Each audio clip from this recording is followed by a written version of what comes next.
The O's marked their return to the Football League with a very well-deserved 1-0 victory over Cheltenham Town, and we're back here at the training ground today for Series 2, Episode 2 of the O's Show. Let's get started.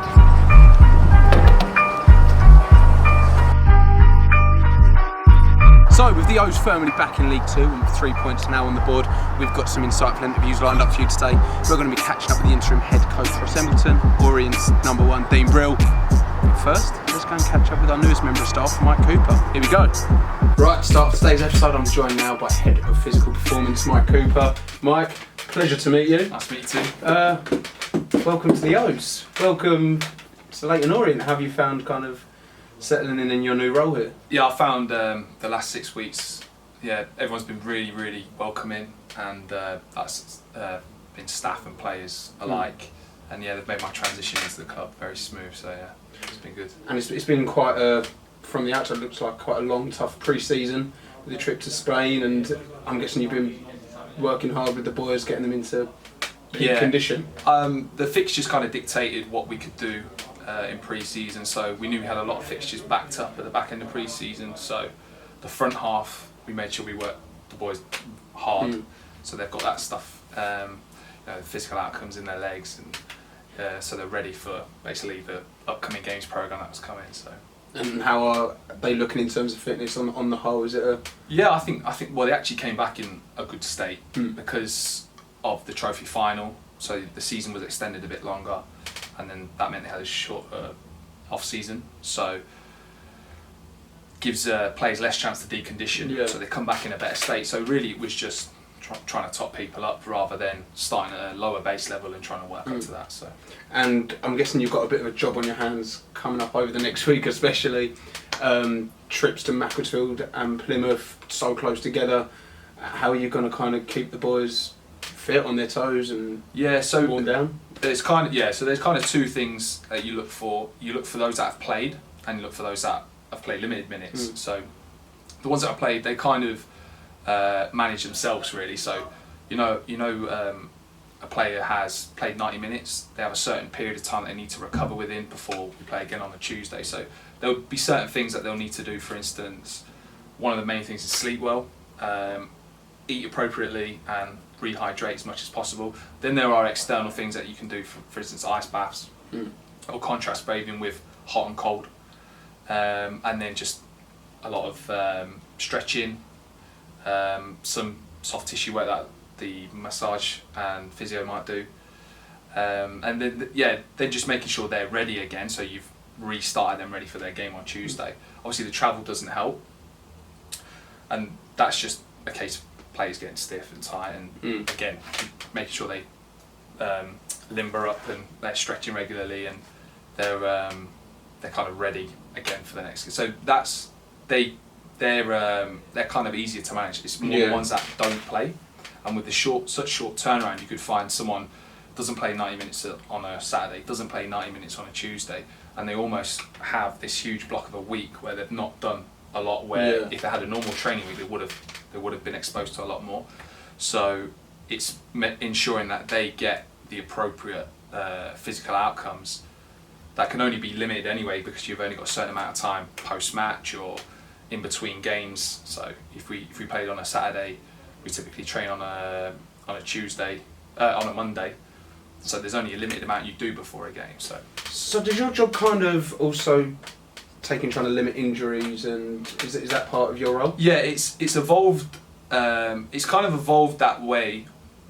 The whole industry has kind of evolved that way. But then I feel like it's coming back around a little bit now, where it's more about pushing performance and rather than trying to limit injuries. Yeah. Because if you work with the handbrake on all the time, you will find you're stopping people from reaching peak performance or hitting higher levels than they could achieve. So a lot of the information that's present now states that the harder you work people, the more you expose them to, the more well-rounded their training is, the better chance they have of improving fitness and not picking up injuries. So, nice.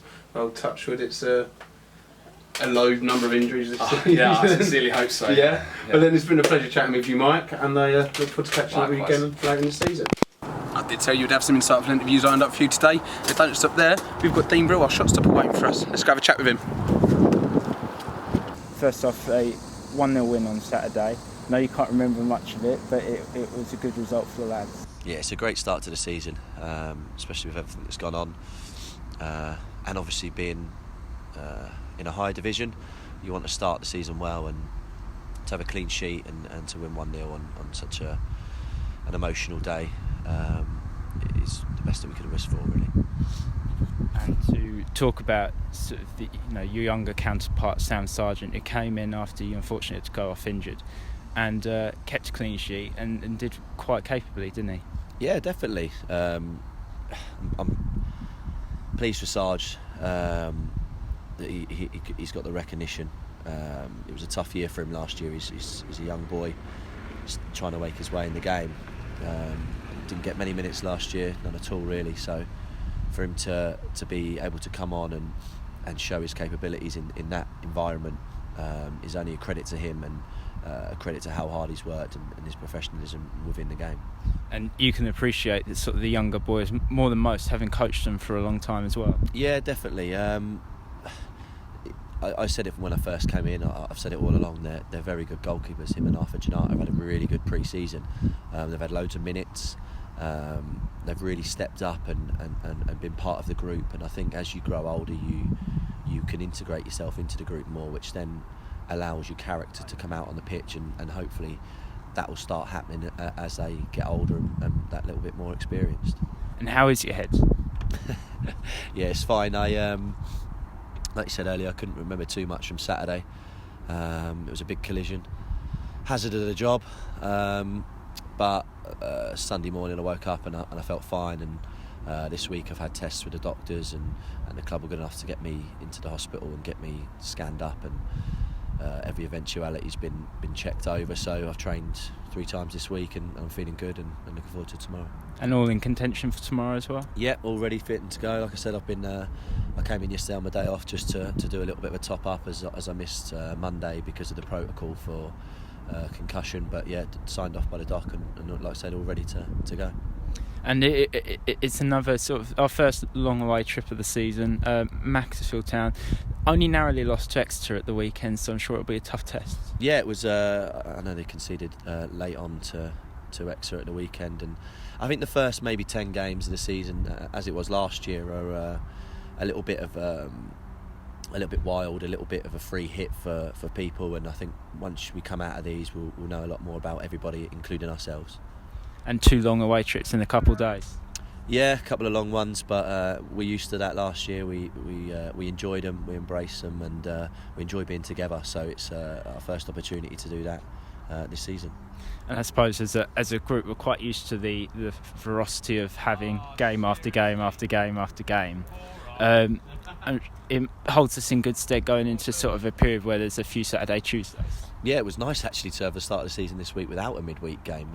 Obviously helped myself, but like you said, the last 2 years we've been in the National League, and that is full throttle from the first moment. So we're used to it and we embrace it. And I think, like I say, this time of the season, it's not a bad time to have it. Everybody's fresh, everybody's fit, everybody's raring to go, and it will get them fitness levels even higher to attack the season. Right then, let's head back into the boot room now, where we've got someone waiting for us. Head coach, you know who it is. Let's go. Right, I'm joined now by Ross. Ross, first appearance back on the new season. Always nice to be on, mate. Pleasure Always to have nice. you back. Pleasure to have you back. Well, the Football League kicks back off on Saturday. We kicked back off with a win. It was great to get that 3 points, wasn't it? Yeah, it was a bit strange really, because for obvious reasons, us winning or coming at what the result was going to be sort of was the last thing that anybody really sort of talked about and discussed, which was obviously the right circumstances and the right viewpoint to have. But once we got to game time and once the game had kicked off, we was obviously totally focused on going out and putting on a good performance and trying to get the result. And I thought after a shaky start we achieved that, and it was puts everybody at ease a little bit to get our first win so soon. And it kicks off your kind of your managerial career with a win as well.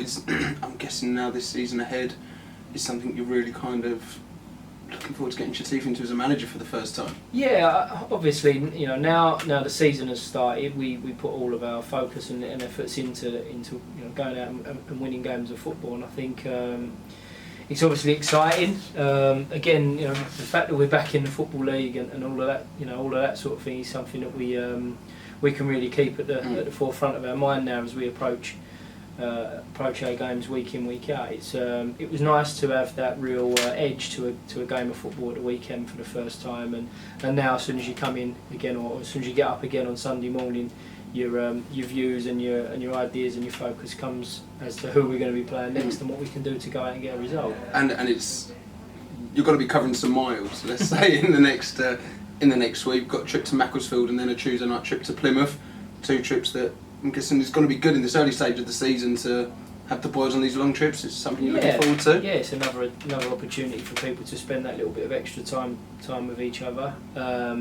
It's not ideal, obviously. Being drawn away to Plymouth adds something to the Macclesfield game because of the, like you say, the distance that you're covering. So it's not a draw that we would have hoped for, but ultimately the circumstances have come together like that. We've unfortunately for us, we go to Plymouth obviously twice this season, and on both occasions we go on a Tuesday, and then also at the same time it's off the back of 2 sort of fairly northern trips as well. So all these things are sent to test us. This time last year we were talking about the relentless, incredible amount of games that you played in the National League. We haven't quite got that level of of intensity and burden of having a Saturday Tuesday for God knows how long. But then at the same time, what has come round is the fact that we've got to deal with 2 long trips. But the lads are professional, they look after themselves, everything is thought about in terms of the way that we approach each game, and with these 2 games coming so close to each other, we have to make sure that the preparation for both almost sort of starts to merge into one because of how close they are and how much time we spend away. And how are they looking kind of going into Saturday's game first week? We had no Joe Widdowson on last week and Dean Brill went off in the early stages. How's the squad looking? Yeah, a little bit healthier. Joe spent a lot of time with the physios and the fitness, and Mikey, the fitness coach, this week to really push himself to being back into contention, and we feel that he's very close. There's a bit more work for him to do over the next couple of days in order to establish whether or not he's going to be close enough to be back in the squad. Joe's a player that we always want involved. Joe's a player we always want on the pitch, and our decision making sort of off the back of Saturday was the fact that he was feeling something, and there's still a lot of football to be played this season. It was every footballer wants to be involved in the first game of the season, but ultimately, we don't want to lose him for a month or 6 weeks, and then he's got to start his pre-season again. So hopefully that decision will help Joe be back in contention for the weekend. And then with Dino, it's more him following the procedures that are set in place for. I don't think it quite went down as concussion in the end, although it was something similar. But as long as Dino comes through the protocol to get him through the week, then he'll be closer to the team again. So we're looking forward to hopefully that's the case. I'm looking forward to hopefully seeing them all in action on Saturday, and best of luck. Thank you, mate. Look forward to speaking to you again soon. Top man. And that's all we've got time for on today's episode of the Yo Show. Massive thank you to you guys at home for watching. Big thanks to Ross Embert and Mike Cooper and Dean Brill for being interviewed as well. And I'll see you on Saturday at Macclesfield. Up the O's.